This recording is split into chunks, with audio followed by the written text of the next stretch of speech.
Exam हल channel पर आप सभी लोगों का स्वागत है। ये संगम युग का जो है पार्ट 2 हम लोग आज देखेंगे। पार्ट 1 में हम लोगों ने संगम युग का जो साहित्यिक इतिहास है, तीनों संगम जो हुए, उन तीनों संगमों में जो उपलब्ध साहित्य थे, इसके अलावा संगम युग में जो महाकाव्य हैं, 5 महाकाव्य जिनमें 2 अनुपलब्ध हैं, जो 3 महाकाव्य उपलब्ध हैं और वो किन किन लोगों से संबंधित हैं, इसके बारे में हम लोगों ने उसमें डिटेल से देखा। अब हम लोगों ने उसमें ये देखा था पार्ट 1 में कि जो साहित्यिक पार्ट से जो प्रश्न आते हैं उनको वहाँ पर हम लोगों ने कवर कर लिया था।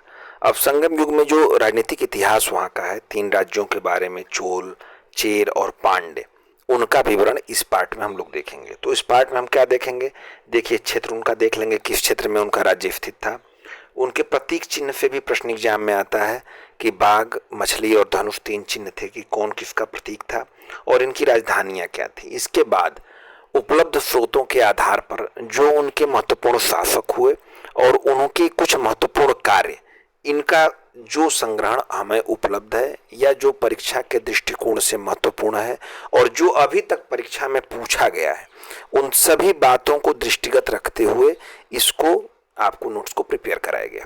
इस नोट्स को जो है आप नीचे दिए गए टेलीग्राम चैनल पर जो लिंक है वहां से डाउनलोड कर सकते हैं और उससे आपका रिवीजन होता रहेगा। तो पहले पार्ट में हमने इनका साहित्य की जो भी रचनाएं थी, साहित्यिक रचनाओं 8-10 किताबें, कौन उसका लेखक था और उसमें क्या महत्वपूर्ण बात है, और उसके बाद इनके जो 5 महाकाव्य हैं जिनमें 3 हमारे पास जो उपलब्ध हैं, फिलिप्पाधिकारम, मणिमेखलय और जीवक चिंतामणि, इन तीनों के बारे में विस्तृत अध्ययन हम लोगों ने पार्ट 1 में किया था। पार्ट 2 राजनीतिक इतिहास से संबंधित हमारा है। आइए शुरू करते हैं। चोल राज्य, इसका क्षेत्र उत्तर पूर्व था, प्रतीक चिन्ह इसका बाघ है और राजधानी इसकी उत्तरी मनलूर एवं उरैयूर, बाद में पुहार, कावेरी पत्तनम। इनका प्रमुख बंदरगाह भी था पुहार, हम बाद में देखेंगे जब बंदरगाहों की आर्थिक स्थिति में, तो उसमें इनका प्रमुख बंदरगाह भी था पुहार। संगम राज्यों में सर्वाधिक शक्तिशाली जो है चोलों का राज्य हुआ और महत्वपूर्ण शासक इनका करिकाल हुआ। करिकाल ने वेंडी के युद्ध में 11 राजाओं के संघ को हराया, फिर वाई परंदलई में 9 छोटे सामंतों को हराया। तो आप देखिए यहाँ 2 युद्ध हम लोगों ने देखा, एक वेंडी का युद्ध और दूसरा वाह ई पारदलाई के युद्ध में 9 छोटे सामंतों को हराया। सिंघल विजय की भी की, सिंघल विजय यानी श्रीलंका से मतलब है, वहां की भी विजय की इसने। पुहार की स्थापना की तथा कावेरी नदी पर 160 किलोमीटर लंबे बांध का निर्माण कराया। संगीत के सप्त स्वरों का ज्ञाता था, वैदिक धर्म का अनुयायी था और इसके पास एक शक्तिशाली नौसेना थी। और संगम युगीन चोल शासकों ने 3री-4थी सदी तक शासन किया। तत्पश्चात उरैयूर के चोल वंश का इतिहास अंधकारपूर्ण हो जाता है 3री-4थी के बाद में 9वीं शताब्दी के मध्य विजयालय के नेतृत्व में पुनः चोल सत्ता का उत्थान हुआ। तो देखिए महत्वपूर्ण बात आप इसमें देखें, बाघ इनका प्रतीक चिन्ह देखा, करिकाल इनका महत्वपूर्ण राजा हुआ। वेणी के युद्ध में आप कह सकते हैं कि चोलों की तरफ से किस राजा ने नेतृत्व किया, तो करिकाल ने किया। पुहार की स्थापना की, सप्त स्वरों का वैदिक ज्ञाता था, वैदिक धर्म का अनुयायी था, शक्तिशाली नौसेना थी, सिंघल विजय की। ये महत्वपूर्ण विजय हैं, ये महत्वपूर्ण बातें थी जो करिकाल की हैं। और बाद में 9वीं शताब्दी के मध्य विजयालय के नेतृत्व में पुनः चोल सत्ता का उत्थान हुआ। इसी तरह से इसी जो फैक्ट हमने देखा, प्रतीक चिन्ह, प्रमुख राजा, इस तरफ से हम चेर का देखेंगे और पांड्य का देखेंगे। फिर इनकी सामाजिक आर्थिक कुछ महत्वपूर्ण शब्दावलियां हैं जिससे प्रश्न बार बार पूछे जाते हैं। जो इनका स्पेशल टर्म है, वो टर्म थोड़े हम लोगों के उत्तर भारत के टर्म से अलग हैं सुनने में, वो सामान्य है, टैक्सेशन से संबंधित हैं, कर संग्रहण से संबंधित हैं, लेकिन उनके लिए अलग शब्द यूज किया गया है। तो उनको भी परीक्षा में पूछा जाता है कि भाई इसका क्या मतलब था। ठीक है, तो चेर राज्य शुरू करते हैं। इसका क्षेत्र दक्षिण पश्चिम, प्रतीक चिन्ह धनुष, राजधानी प्रारंभिक राजधानी वांजी या करुयूर तथा तोंडी द्वितीय राजधानी थी इनकी। परीक्षा की डेट देखिए, परीक्षा का फॉर्म आ गया है आरओ का। तो अब आप के पास बहुत समय नहीं है विचार करने का और अब पढ़ाई प्रारंभ आपको करनी है और पूरी स्पीड में करनी है। अब जब आप पढ़ाई स्टार्ट करेंगे तो उसको गति के साथ पढ़ाई करना है, क्योंकि ज़्यादा समय नहीं होगा। 3-4 महीने समय अगर आपको मिलते हैं तो उतना पढ़ने के लिए और फिर उसको क्विक रिवीजन करने के लिए, फिर टेस्ट सीरीज लास्ट में लगाने के लिए बहुत पर्याप्त समय तो नहीं मैं कह सकता हूँ, लेकिन पर ठीक ठाक समय है। और अभी भी आप अपनी पढ़ाई को प्रारंभ करें बिना किसी डर के, बिना किसी संशय के, और इस बात को मन में दृढ़ता से बैठा लें कि आपको परीक्षा को निकालना है। जो भी सीट आई है उसमें आपको अच्छे से पढ़ाई करके और उन लोगों के बीच में शामिल होना है जो चयनित की लिस्ट आने वाली है। तो इसको ध्यान में रखकर इस मोटिवेशन के साथ, इस उत्साह के साथ आप प्रारंभ करें, और हम आपको चैनल पर जो महत्वपूर्ण चीज़ें हैं वो प्रोवाइड भी करा रहे हैं। बुक के बारे में पढ़ने के लिए भी बताया हमने आपको कैसे पढ़ना है। तो आइए शुरू करते हैं। संगम साहित्य में सर्वाधिक जानकारी चेर राज्य की होती है। चेर राज्य आधुनिक केरल प्रांत में है और इसका प्रथम ऐतिहासिक चेर शासक जो है उदयनजेरल हुआ। किंवदंती है कि महाभारत के युद्ध में भाग लेने वाले सभी योद्धाओं को इसने भोजन कराया था। अब उदयनजेरल का पुत्र नेदुनजेरल आदन हुआ। इसकी उपाधि आप देखिए इमय, वरम्बन एवं अधिराज की थी। दो उपाधियां थी नेदुनजेरल आदन की। ये ज्यादा प्रसिद्धि प्राप्त किया था, हिमालय तक विजय की थी और इसकी राजधानी मरंदय थी। यवन व्यापारियों को बंदी बनाया था इसने युद्ध के समय। तो नेदुनजेरल आदन जो है वो ज्यादा प्रभावशाली राजा हुआ। सेनगुट्टवन तीसरा शासक हुआ। इसकी उपाधि धर्मपरायण कुट्टवन, लालचेर एवं भलाचेर। प्रश्न बार बार परीक्षा में पूछा गया है कि लालचेर की उपाधि किसकी थी, तो सेनगुट्टवन की थी। इसकी उपाधि अधिराज एवं समुद्र को पीछे हटाने वाली थी, यानी समुद्र को पीछे हटाने वाली। इस तरह के वीर योद्धा के रूप में सेनगुट्टवन का वर्णन हुआ है। इसका यशगान कवि पर्णन ने किया है। शिल्पाधिकारम में वर्णित है कि पत्नी पूजा इसी ने शुरू की थी। यहाँ श्रीलंका के शासक गजबाहु का समकालीन था और गजबाहु जो है पत्नी पूजा के लिए चेर राज्य आया था। ये वर्णन इतिहास में आपको मिलता है। गजबाहु का समकालीन था और जब पत्नी पूजा का इसने प्रारंभ किया था तो उसमें शामिल होने के लिए वह चेर राज्य आया था। अंतिम शासक से ये था और समकालीन पांड्य शासक नेदुनजेलियन ने उसे पराजित कर चेर राज्य की स्वाधीनता का अंत कर दिया था। तीसरा महत्वपूर्ण राज्य पांड्य राज्य का देखेंगे। आपने देखा था जो तीनों संगम हुए थे, पहला संगम, दूसरा और तीसरा, तीनों पांड्य राजाओं के संरक्षण में हुए थे। पांड्य राज्य के संरक्षण में ये तीनों संगमों का आयोजन हुआ था। इनके अध्यक्ष का नाम और कहां पर आयोजित हुआ था यह स्थल आपको हमने पहले पार्ट में ही डिस्कस किया है। परीक्षा के दृष्टिकोण से वो महत्वपूर्ण है, बार बार उसको रिवाइज करना है आपको और याद रखना है।